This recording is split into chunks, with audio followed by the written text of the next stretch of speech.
Hai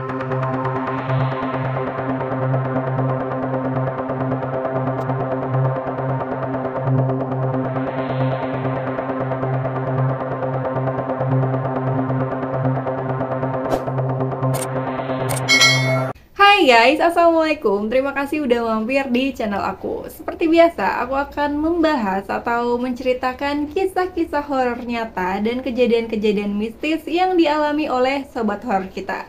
Nah, buat kalian yang belum nonton video aku dari episode 1 sampai dengan episode sekarang, kalian bisa cari di playlist judulnya Kisah-Kisah Nyata. Aku juga ngucapin terima kasih buat kalian yang selalu setia nongkrongin channel aku. Jangan lupa juga untuk selalu support channel aku supaya aku makin semangat lagi membawakan kisah-kisah horor untuk kalian. Oke, kalau kemarin kita membahas video-video seram dari TikTok FYP, kali ini aku akan bercerita beberapa kisah horor nyata pendek kiriman dari kalian semua. Semoga cerita ini bisa menemani waktu puasa kalian guys. Oke, nggak usah banyak batu dicot lagi, kita langsung aja ke ceritanya. Cekidot. Yang pertama ada cerita berjudul Asih yang dikirim oleh Nanda Yulia di Jakarta. Jadi, semua nama tokoh yang ada dalam cerita ini adalah nama samaran ya guys. Kita mulai ceritanya. Jadi, pada tahun 2021 kemarin, Rina dan keluarganya baru saja pindah ke rumah yang dibeli ayahnya Rina setahun sebelumnya. Awal mereka pindah tidak ada kejadian yang aneh, hingga di hari ke-7 mereka menempati rumah itu, barulah kejadian aneh itu datang. Pada saat itu Rina dan ibunya sedang menonton televisi di ruang tengah. Saat sedang asik menonton, tiba-tiba Rina mendengar ada suara tertawa perempuan dari arah dapur. Rina berpikir itu adalah suara si Mbak alias asisten rumah tangga di rumah Rina. Tapi kok lama-lama suaranya tuh makin kencang dan bahkan sesekali menangis. Rina akhirnya nanya nih ke ibunya apakah ibunya juga mendengar suara itu. Tapi si ibu bilang gak dengar apa-apa. Karena penasaran, Rina nyamperin nih sumber suara itu sambil manggil si Mbak. Tapi gak ada jawaban. Pas udah sampai dapur, Rina terkejut bahkan sampai jatuh pingsan. Kalian tahu apa yang dilihat Rina? Rina melihat sosok perempuan memakai baju berwarna coklat yang sebagian bajunya tuh udah dipenuhi sama darah. Rambutnya sebahu. Yang mengerikan adalah sebagian wajah sosok itu sudah membusuk dan dipenuhi belatung. Nah, saat Rina pingsan, dia sedikit mendengar bisikan yang mengatakan, "Saya Asih." Setelah itu Rina sadar. Nggak sampai di situ aja, katanya Asih ini sering datang ke mimpinya Rina. Dia selalu berkata, "Aku sendirian di sini. Kamu mau kan jadi teman aku?" Dan si Asih ini nggak segan-segan lagi menampakkan wujudnya di depan Rina. Rina yang tidak terbiasa melihat hantu jelas takut dan beberapa kali pingsan. Sampai suatu ketika Rina ini memberanikan diri untuk bertanya, "Kenapa kamu bisa ada di sini dan kenapa kamu bisa meninggal?" Tanya Rina. Asih menjawab, "Dulu ini adalah rumahku, tapi tiba-tiba ada orang tidak dikenal datang, dia melecehkan aku lalu membunuh aku. Mereka menyiram wajahku dengan minyak panas sambil menangis." Mendengar itu, Rina sangat iba. Jadi itu penyebab kenapa sebagian wajahnya Asih ini rusak dan bajunya dipenuhi darah. Sejak saat itu, Rina dan Asih berteman. Mungkin kedengarannya aneh ya guys, manusia berteman dengan hantu. Tapi ya emang ada. Jadi terserah kalian mau percaya atau enggak. Next, ada cerita dari Amelia di Bogor guys, yang berjudul Darah Haid. Sebelum masuk ke ceritanya, aku mau ngasih tahu kalian dulu rumahnya si Amel ini guys. Jadi rumahnya Amel ini tipe jadul gitu guys, yang mempunyai kamar mandi di luar, lebih tepatnya sih sumur ya. Jarak dari rumah ke sumur ini tuh kurang lebih 6 meter lah, nggak terlalu jauh juga. Jadi ceritanya saat itu Amel ini sedang haid guys. Dia ngerasa pembalutnya itu udah mulai penuh. Jadi dia keluar menuju sumur sekitar jam 8 malam untuk ganti pembalut.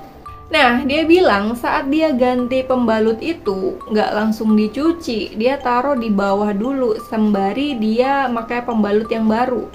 Nah, pas sudah kelar, dia nimba air sumur nih untuk nyiram si pembalutnya ini, untuk ngebersihin pembalutnya.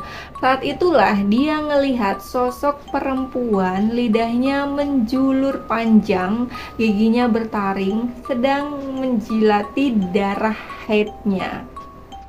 Serem banget guys. Amel yang ngelihat sosok itu di depan matanya langsung nge-freeze gitu, badannya nggak bisa digerakin dan dia juga nggak bisa teriak.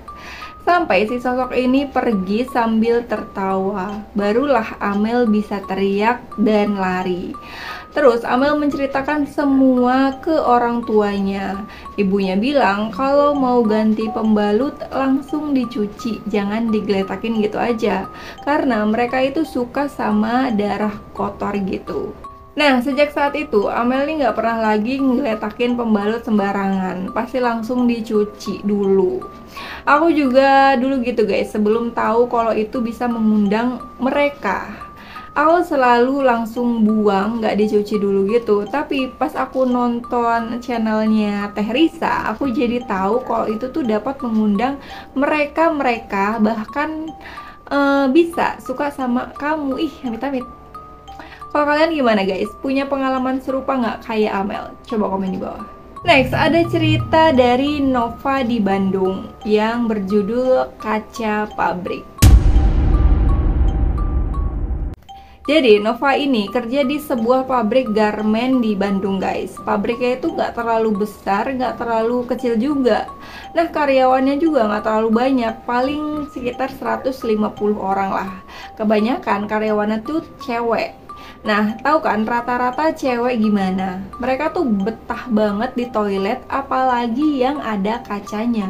Padahal mereka tahu kalau di tempat mereka kerja itu sering terjadi hal-hal aneh. Jadi saat itu Nova ini shift 3 guys. Dia masuk kerja di jam 11 malam. Nah, seperti biasa kan sebelum bel bunyi, Nova dan kawan-kawan ini sering mampir ke toilet untuk sekedar ngaca. Nova selalu ngerasa kalau dia ngaca di sana tuh wajah dia tuh kelihatan lebih cantik gitu. Jadi bikin betah berlama-lama di depan kaca. Singkat cerita, sekitar jam 2 malam Nova ini kebelet pipis. Nova minta antar ke temennya yang bernama Ratna. Mereka ganti-gantian nih pipis. Nova pipis duluan nih. Saat Nova sedang pipis, dia mendengar Ratna ini bernyanyi pelan gitu. Nggak jelas sih Ratna ini nyanyi apa. Nggak terlalu dihiraukannya sama si Nova. Pas udah kelar, Nova keluar dan gantian nih Ratna masuk. Seperti biasa lah ya, Nova ngaca-ngaca gitu. Nggak lama ada karyawan lain masuk langsung menuju kaca dan berdiri di samping Nova. Nah, si cewek ini nanya nih ke Nova, betah ya ngaca di sini? Sambil tersenyum. Iya, kalau ngaca di sini tuh berasa kayak cakep aja gitu, kata si Nova. Terus Ratna keluar. Ngomong sama siapa sih? Tanya Ratna.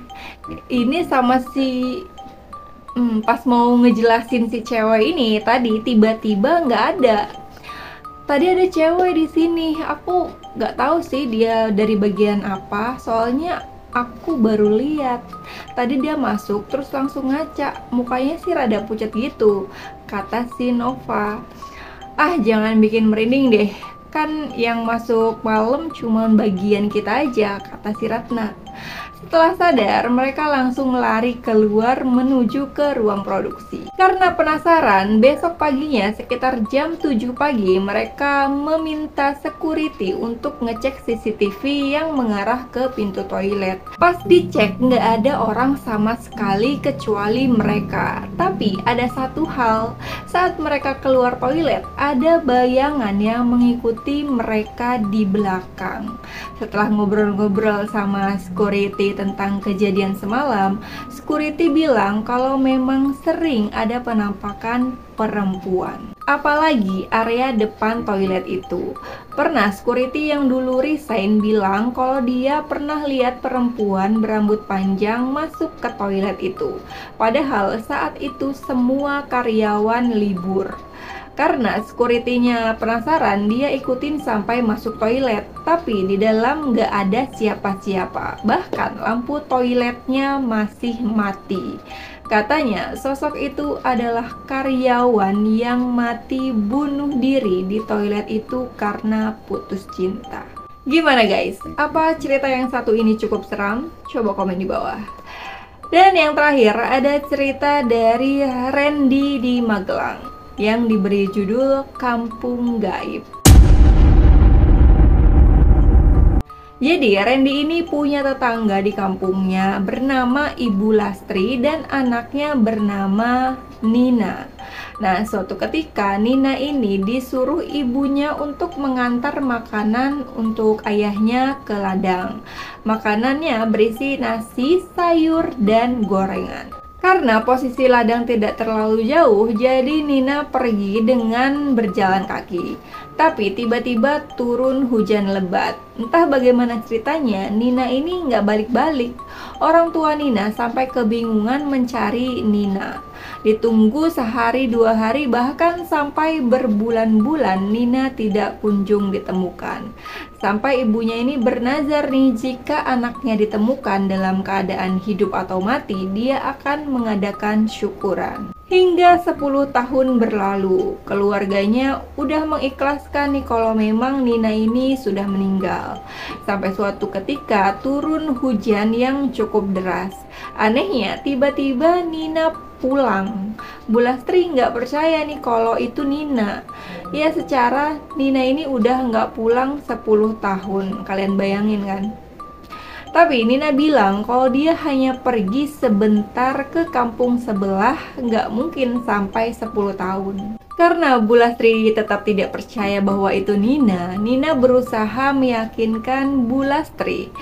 Ini aku Bu Nina, ini buktinya rantang untuk bekal ayah masih aku pegang.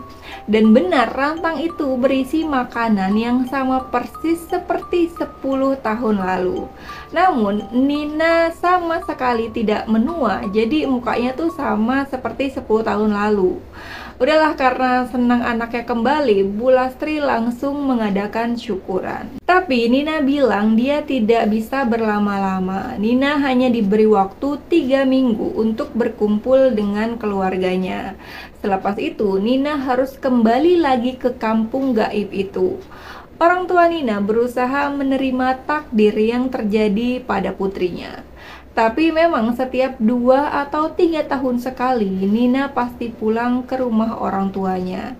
Jadi memang di perempatan jalan rumahnya Randy dan Nina ini, menurut infonya ada gerbang gaib yang hanya bisa dilihat oleh orang-orang tertentu saja.